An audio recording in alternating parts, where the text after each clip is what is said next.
Setelah mereka berangkat dari Elim, tibalah segenap jemaah Israel di padang gurun Sin yang terletak di antara Elim dan Gunung Sinai pada hari yang ke-15 bulan yang kedua sejak mereka keluar dari tanah Mesir. Di padang gurun itu bersungut-sungutlah segenap jemaah Israel kepada Musa dan Harun, dan berkata kepada mereka, "Kalau kami mati tadinya di tanah Mesir oleh tangan Tuhan, ketika kami duduk menghadapi kuali berisi daging dan makan roti sampai kenyang, sebab kamu membawa kami keluar ke padang gurun ini untuk membunuh seluruh jemaah ini dengan kelaparan." Lalu berfirmanlah Tuhan kepada Musa, "Sesungguhnya aku akan menurunkan dari langit hujan roti bagimu. Maka bangsa itu akan keluar dan memungut tiap-tiap hari sebanyak yang perlu untuk sehari, supaya mereka kucoba apakah mereka hidup menurut hukumku atau tidak.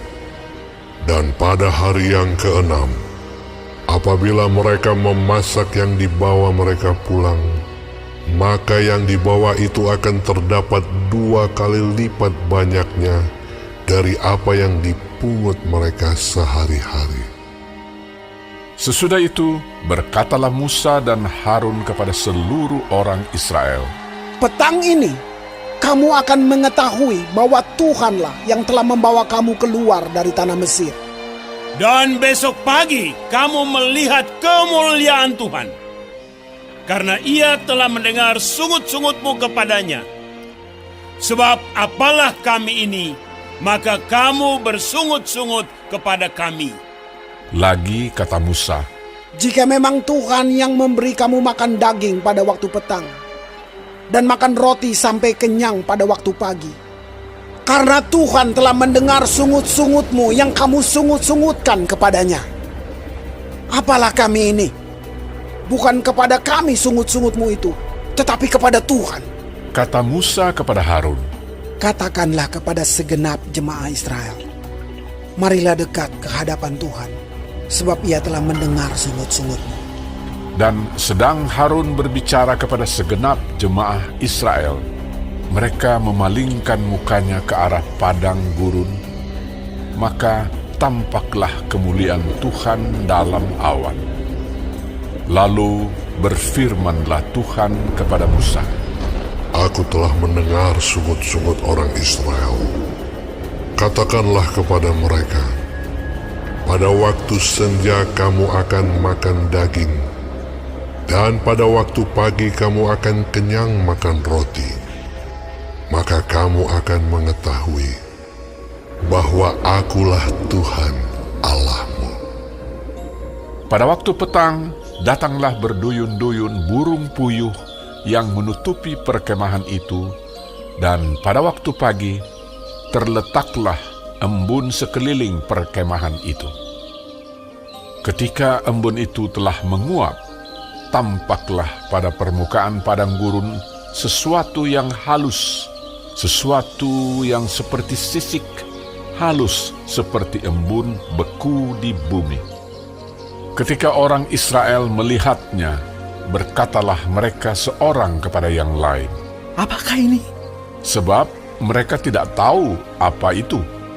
Tetapi Musa berkata kepada mereka, Inilah roti yang diberikan Tuhan kepadamu, menjadi makananmu. Beginilah perintah Tuhan, pungutlah itu tiap-tiap orang menurut keperluannya. Masing-masing kamu boleh mengambil untuk seisi kemahnya, segomer seorang menurut jumlah jiwa. Demikianlah diperbuat orang Israel. Mereka mengumpulkan, ada yang banyak, ada yang sedikit. Ketika mereka menakarnya dengan gomer, maka orang yang mengumpulkan banyak tidak kelebihan, dan orang yang mengumpulkan sedikit tidak kekurangan. tiap-tiap orang mengumpulkan menurut keperluannya. Musa berkata kepada mereka, Seorang pun tidak boleh meninggalkan daripadanya sampai pagi. tetapi ada yang tidak mendengarkan Musa dan meninggalkan daripadanya sampai pagi, lalu berulat dan berbau busuk. Maka Musa menjadi marah kepada mereka. Dan besok pagi, Setiap pagi mereka memungutnya, tiap-tiap orang menurut keperluannya. Tetapi ketika matahari panas, cairlah itu. Dan pada hari yang keenam, mereka memungut roti itu 2 kali lipat banyaknya, 2 gomer untuk tiap-tiap orang, dan datanglah semua pemimpin jemaah memberitahukannya kepada Musa. Lalu berkatalah Musa kepada mereka, inilah yang dimaksudkan Tuhan. Besok adalah hari pergantian penuh, Sabat yang kudus bagi Tuhan. Maka roti yang perlu kamu bakar, bakarlah. Dan apa yang perlu kamu masak, masaklah. Dan segala kelebihannya biarkanlah di tempatnya untuk disimpan sampai pagi. mereka membiarkannya di tempatnya sampai keesokan harinya, seperti yang diperintahkan Musa. Lalu tidaklah berbau busuk dan tidak ada ulat di dalamnya. Selanjutnya kata Musa, Makanlah itu pada hari ini, sebab hari ini adalah Sabat untuk Tuhan. Pada hari ini tidaklah kamu mendapatnya di padang. 6 hari lamanya kamu memungutnya, tetapi pada hari yang ke-7 ada Sabat. Maka roti itu tidak ada pada hari itu. tetapi ketika pada hari ke-7 ada dari bangsa itu yang keluar memungutnya, tidaklah mereka mendapatnya. Sebab itu Tuhan berfirman kepada Musa, Berapa lama lagi kamu menolak mengikuti segala perintahku dan hukumku? Perhatikanlah, Tuhan telah memberikan Sabat itu kepadamu. Itulah sebabnya pada hari ke-6, Ia memberikan kepadamu roti untuk 2 hari. Tinggallah kamu di tempatmu masing-masing. Seorang pun tidak boleh keluar dari tempatnya pada hari ke-7 itu. lalu beristirahatlah bangsa itu pada hari ke-7. Umat Israel menyebutkan namanya manna. Warnanya putih seperti ketumbar dan rasanya seperti rasa kue madu. Musa berkata, Beginilah perintah Tuhan. Ambillah segomer penuh untuk disimpan turun-temurun, supaya keturunan mereka melihat roti yang kuberi kamu makan di padang gurun ketika aku membawa kamu keluar dari tanah Mesir. sebab itu Musa berkata kepada Harun, Ambillah sebuah buli-buli, taruhlah mana di dalamnya segomer penuh, dan tempatkanlah itu di hadapan Tuhan untuk disimpan turun-temurun. seperti yang diperintahkan Tuhan kepada Musa, demikianlah buli-buli itu ditempatkan Harun di hadapan tabut hukum Allah untuk disimpan. Orang Israel makan mana 40 tahun lamanya, sampai mereka tiba di tanah yang didiami orang. Mereka makan mana sampai tiba di perbatasan tanah Kanaan. Adapun segomer ialah 1/10 eva.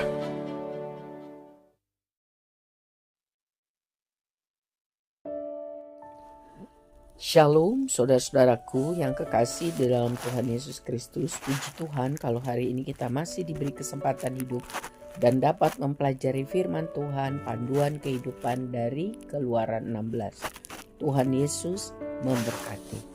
Saudara, kalau kita membaca firman Tuhan di Keluaran 16 ini, kita akan keheran-heran mengapa orang Israel mudah sekali bersungut-sungut saat menghadapi situasi yang tidak mengenakan.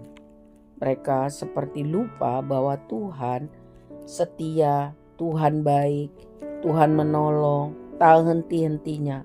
Tuhan berkuasa. Mereka tidak berdoa, berharap, berseru-seru kepada Tuhan yang panjang sabar itu, tapi bersungut-sungut, komplain, menyalahkan situasi dan kondisi. Ya. Padahal Tuhan sudah menyatakan dirinya dan kuasanya berkali-kali. Pelajaran ini menegur kita, mengingatkan kita untuk selalu mengucap syukur. Lalu untuk selalu percaya kepada kasih dan kuasa Tuhan. Dan tidak bersungut-sungut, tidak komplain, marah, tetapi nyatakan segala keinginan kita, kebutuhan kita kepada Tuhan di dalam doa dan di dalam ucapan syukur. Bahwa Tuhan akan menolong, Tuhan akan menyediakan kebutuhan anak-anaknya yang sungguh-sungguh berharap dan percaya kepada kasih karunia-Nya. Mari taatilah petunjuk firman Tuhan agar setiap hari kita dapat menikmati karya Tuhan, kasih setia Tuhan di dalam kehidupan kita. Amin. Tuhan memberkati.